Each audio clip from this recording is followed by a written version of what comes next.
அவளுக்கு உலகத்துல மாப்பிள்ள சீமையில இருந்து வந்துக்கிறாரு.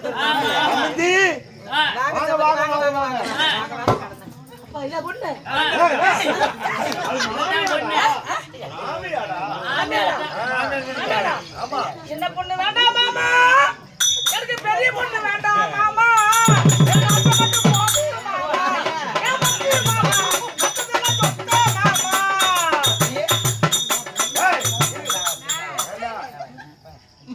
அப்படியே மாமா மாமான்னு கூப்பிடுறானே மானகட்டவனே.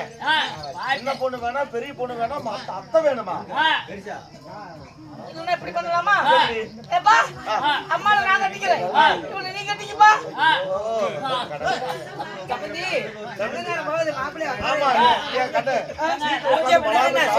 சொத்து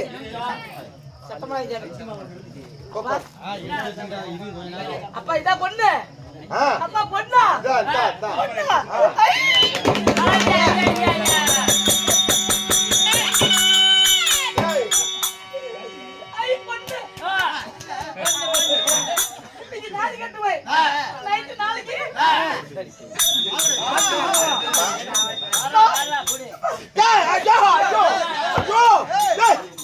என்னடா பண்ற?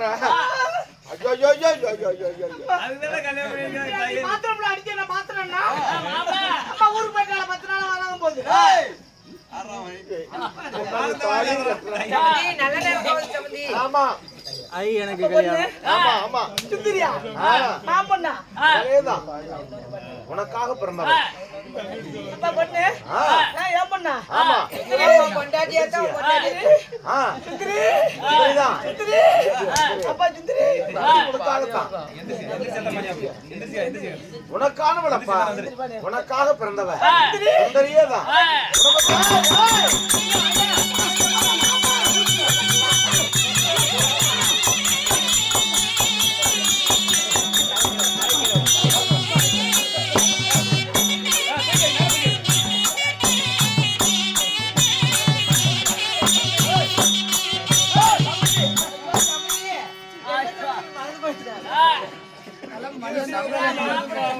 இடவு தவறாம போய் சொக்குவார் அடிக்க மாட்டேங்குது எங்க சமிதி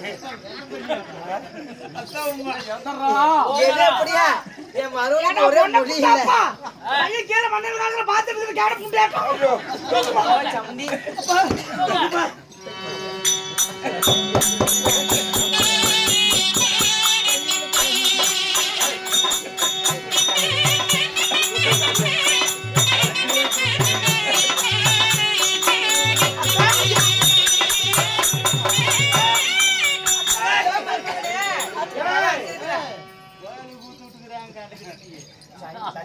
தாலி கட்டுறா சுந்தரி உடம்பா கல்யாணம் பண்ணலாம் நேராவது இந்த உலகத்துல 56 நாட்டுல இப்பேற்பட்ட ஆணாக உனக்கு கிடைக்குது. நீ ரொம்ப கொடுத்து வச்சவ ஆகட்டும் சமதி நல்ல நேரம் போகுது அமருங்க தாலி தாலி கொடுங்க தாலி கொடுங்க ஐயோ அப்பா ஏங்க அப்பா ஏன்? ஐயோ அப்பா அப்பா, என்ன பத்து ஜோடி ஜனதி எங்க ஏய் அப்பா என்ன பத்து ஜோடி ஜனதி அது சிறந்தி இல்லடா அப்பா அன்னைக்கு எனக்கு ஒரு கால் இருந்துச்சு ஊத்தி ஊத்தி பிதிக்கி விட்டுல இப்ப நல்லா ஆயிடுச்சு இந்த பிள்ளைக்கு இத்து ஜோடி ஜனதிப்பா அத கட்டிக்க மாட்டேப்பா அது சிறந்தி இல்லப்பா அது என்னப்பா அது நாளை காட்டுவது என்னன்னு உனக்கு ஆமா. உனக்கு தான் சொந்தவா உட்கார் உட்கார் உனக்குதான் தாலி கட்டினா உனக்குதான் சொந்தம் ஆமா சுந்தரி அப்பா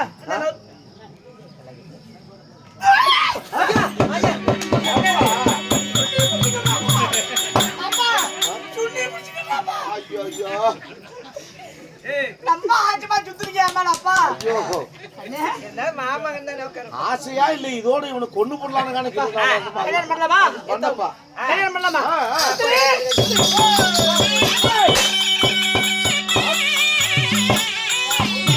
அப்பா பெரியப்பா ஐயோ வேணா விட்டுரு வைக்கிறா யாரு பாடி நான் அபிமன்னன் உட்காருக்கல அபிமன்னனா ஏப்பா என் கல்யாணத்தை தடுத்து நிறுத்துறியா என்ன காரணம் உன் கல்யாணமா உண்மை இது என் கல்யாணம் இல்லை சுந்தரி என் சுந்தரி சுந்தரி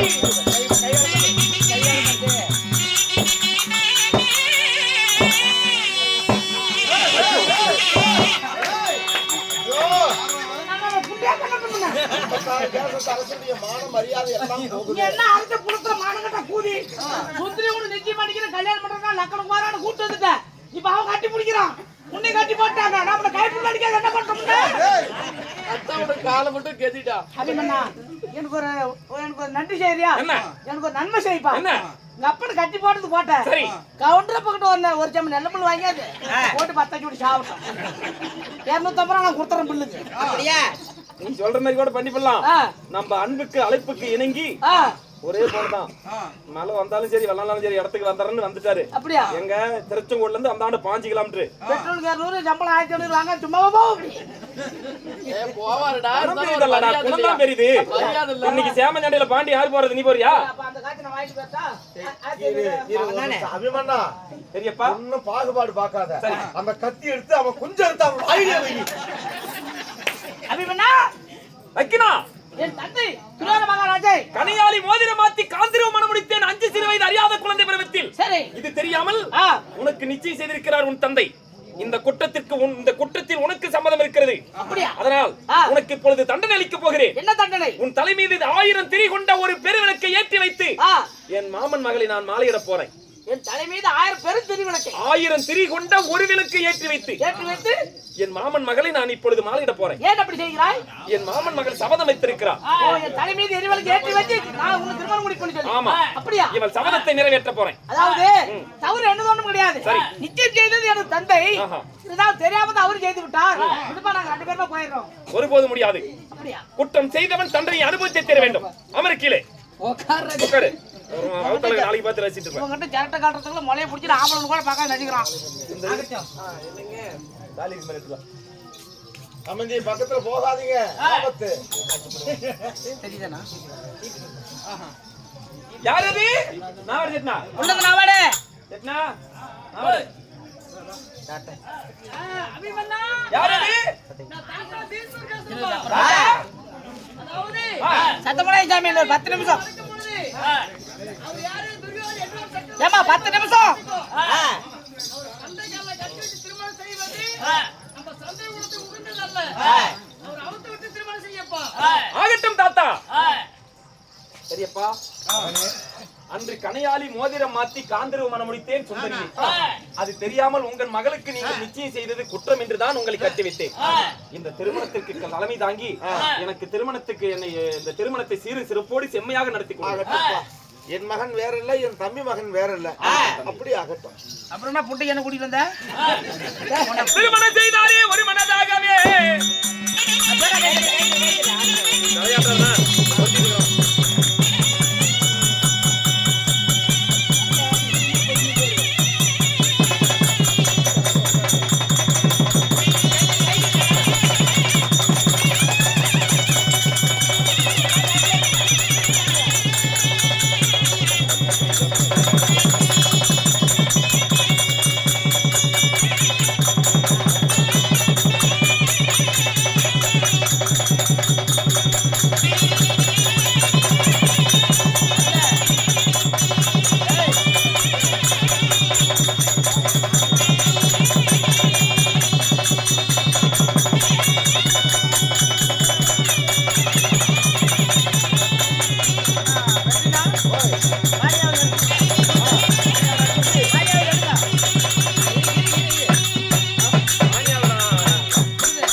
களி வந்துட்டு இருக்குது, ரசம் கொதிச்சிட்டு இருக்குது, சாப்பிட்டு தான் போகணும். சாமி எத்தனை பாக்கு கூட மொய் வைக்கிறவங்க பேர் சொல்லி வச்சுட்டு போங்க சாமி. அப்புறம் உங்க வீட்டுல ஏதாவது விசேஷம்னா பத்திரிக்கை வச்சா நாங்க வந்து வச்சுட்டு போயிடுறோம். மொய் வைக்கிறதோட தோடு அண்ணா கொடிந்தா கூட கழிச்சு வச்சுட்டு போங்க. கூத்துல மொய் வைங்க. கரெக்டூர் இருட்டு குழாயும் 4 ரூபா மொய். எட்டவாடி பக்கத்துல கெட்டவாடி ஓட்ட குழாயும் 1 ரூபா மொய். ஒரு 1000 ரூபா வாங்க. அங்க கிரார் பார் முன்னாடிதான் அதெல்லாம் முதல்ல 100 ரூபா வச்சுட்டு அப்படி வைக்கிறப்பா. ஏன் ஒரு தொலை கட்டைக்கு காய்ச்சல ஜவனையில உட்காந்து கிடக்குறாப்படி. மதிய பாவம் நிச்சயத்துக்கு 100 ரூபா வச்சா அப்படி மவராச்சே.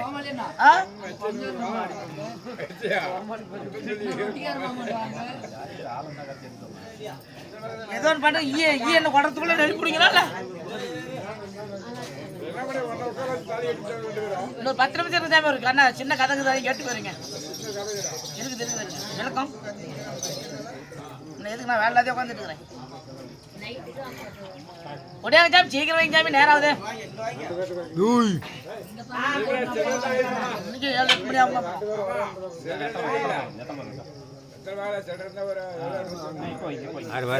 என்ன 3 நாளுக்கு ஆமாண்ணா. பூசாரி ஐயா 1000 ரூபாய் மொய்யே மொய்யே.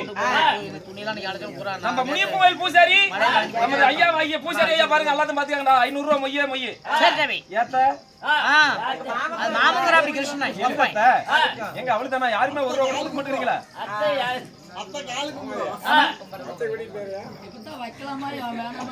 அவன் தாங்க ஜனிக்கு வந்து குதிரை குழந்தைக்கிட்டு இருக்கிறப்ப சரி பெயரே வேண்டாம் என்ற பெருமை வாய்ந்த ஐயா 2000 ரூபாய் மொய்யே மொய். பெயரே வேண்டாம் என்ற பெருமை வாய்ந்த ஐயா 500 ரூபாய் மொய்யே மொய். சரி ஆமா. சுந்தரம் ஐயா 100 ரூபாய் மொய்யே மொய். லட்சுமி அக்கா 200 ரூபாய் மொய்யே மொய். வச்சு சாப்பிடாதெல்லாம் போக கூடாது. சாப்பாடு வெந்துட்டு இருக்குது. கண்டாயம்மா 500 ரூபாய் மொய்யே மொய். எல்லாம் நேரா சாப்பிடாம பஸ் ஸ்டாண்டுக்கு போங்க ஒரு இட்லி 5 கிலோ சாப்பிட்டு போங்க சாப்பிடாம பஸ் ஸ்டாண்டு போய் ஆளுக்கு 5 கிலோ இட்லி சாப்பிட்டு போங்க பேர் என்ன? அமராவதி அக்கா 200 ரூபாய் மொய்யே மொய். 200 ரூபாயும் சாப்பாடு மாமா எடுத்துட்டு போய் வைங்க அம்மாசி ஐயா 5000 ரூபாய் மொய்யே மொய். சிவகாமி சுப்பிரமணி குடும்பத்தார் 101 ரூபாய் மொய்யே மொய். வாங்க வாங்க எங்க இர்சா கவுண்டர் இப்பதான் மணிப்பரிசு எடுக்கிறாரு. ஆமா ஏதோ போ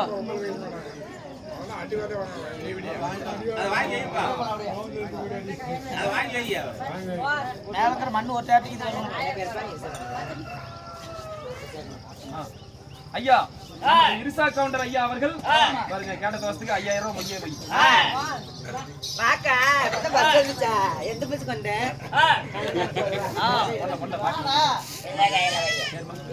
பேர் என்ன? பாப்பம்மா அவர்கள் 200 ரூபாய் மொய்யே மொய். களி கிண்டிட்டு ரசம் கொதிக்கி சாப்பிட்டு தான் போகணும் என்ன துண்டு குடி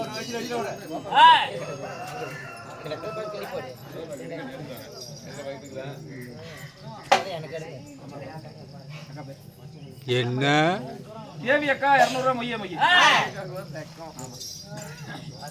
அது பூஜை 500 ரூபாய் எடுக்கிறாரு. அவ்வளவுதானே அப்படியே வீட்டுல போய்க்கலாம் இல்ல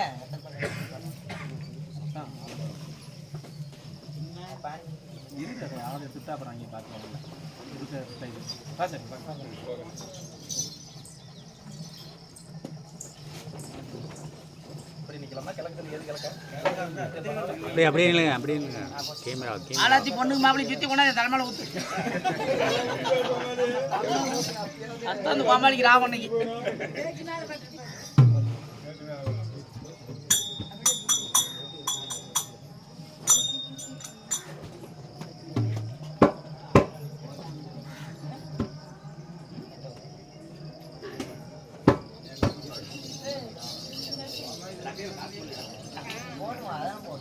போரணி போயிட்டு பொதனி வந்துட சொல்லி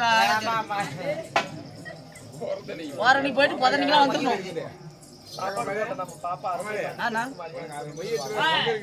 என்னன்னா எங்க ஊரா ஊரா சொல்லுவாங்க பொதுக்காக மொய் வைத்த அனைத்து நல்ல உள்ளங்களும் வாழையடி வாழையா எந்த முகம் போனாலும் தங்க முகமாகி நமது ஆண்டவனாகிய என்ன முனியப்ப சாமி காத்தாயம்மா அருள் பெற்று அவர் நீடூழி வாழ வேண்டும் என்று அகிலாண்ட கோடி பிரம்மாண்ட நாயகன் நமது முனியப்ப சாமியை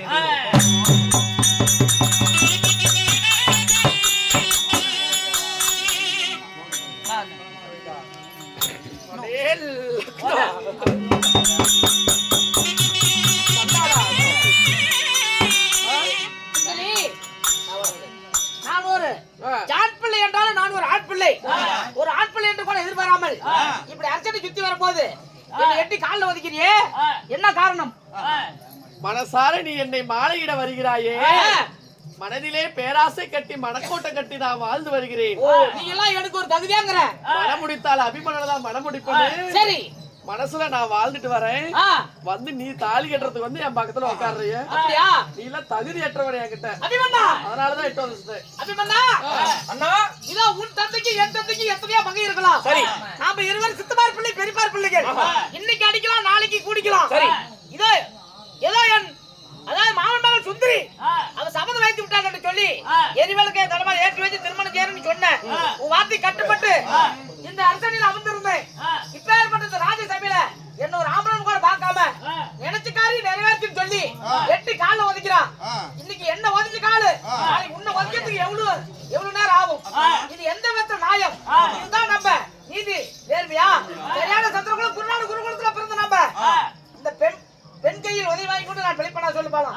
இது எந்த விதத்துல நியாயம்? இன்னைக்கு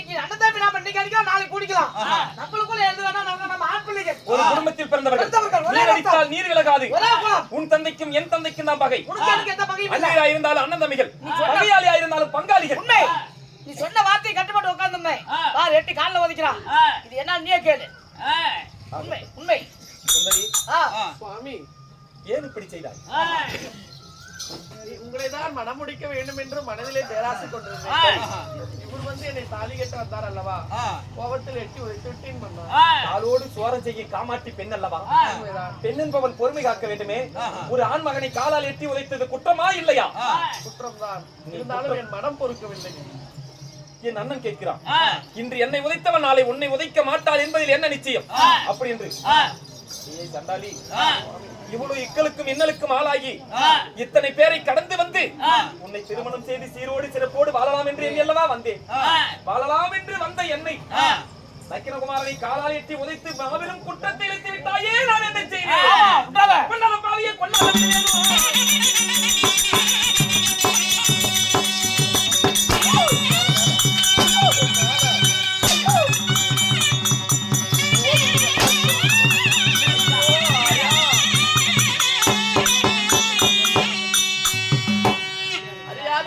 தெரியாமல் தவறு செய்து விட்டேன். என் தவறை நீங்கள் தான் மன்னித்து ஏற்றுக்கொள்ள வேண்டும். ஒருபோதும் மன்னிக்க மாட்டேன். குற்றம் செய்த நீ தண்டனை அனுபவித்தே ஆக வேண்டும் என்று ஆண்மகனை காலால் எட்டி உதைத்தாயோ, இன்று முதல் உன்னை கன்னி சிறை வைக்கிறேன். இன்று முதல் நீ போய் சிறையில் இரு. என்றாவது ஒரு நாள் விடுதலை செய்கிறேன். அதுவரை நீ சிறையிலே இரு. சிறை தண்டனை தான். ஆமா, ஆகட்டும். நாங்க பால் டயர் கூட கொடுத்து கூட குடிக்க வச்சிருக்கோம்னு பயந்துக்கிட்டுங்க. போயிட்டு வாங்க. அண்ணா, என்னப்பா இப்படி செய்து திருமணம் செய்து மாலமனம் கூட மாறல, அதுக்குள்ள இப்படி சிறையில வச்சிட்டு எப்படியப்பா என்ன செய்வது? காலால் எட்டி உதைத்த குற்றத்திற்காக கன்னி சிறை வைத்திருக்கிறேன். ஆகட்டும், நான் என் தாயிடம் சென்று இந்த செய்தியை தெரிவிக்கிறேன். நாகமலை செல்லுங்கள். ஆகட்டும், கேளுங்கள் சபையர்களே. ஸ்ரீ மகாபாரத கதையில் ஒரு பாகமாகிய அபிமன்னன் சுந்தரி கல்யாணம் இந்த நாடகம் இத்துடன் முடிவடைகிறது. சிறை வைத்த சுந்தரியை 18 நாள் பாரத போர் யுத்தகலம் என்ற நாடகத்திலே 13ஆம் நாள் அபிமன்னன் சண்டை என்ற நாடகத்தில் சிறை வைத்த சுந்தரியை அபிமன்னன் சிறை வைக்கிறான். இன்று முதல் 13 வருடம் சிறையில் இருக்கிறாள் சுந்தரி. நாங்கள் நாடகம் நடத்தியது இதுவரை முடிந்து விடுகிறது. நடத்திய நாடகம் இத்துடன் முடிவடைகிறது. பார்த்தவர் கேட்டவர் ரசித்தவர் அனைவர்களுக்கும் எங்கள் கலைச்சொல் குழுவின் சார்பாக மனமார்ந்த நன்றி வணக்கம்.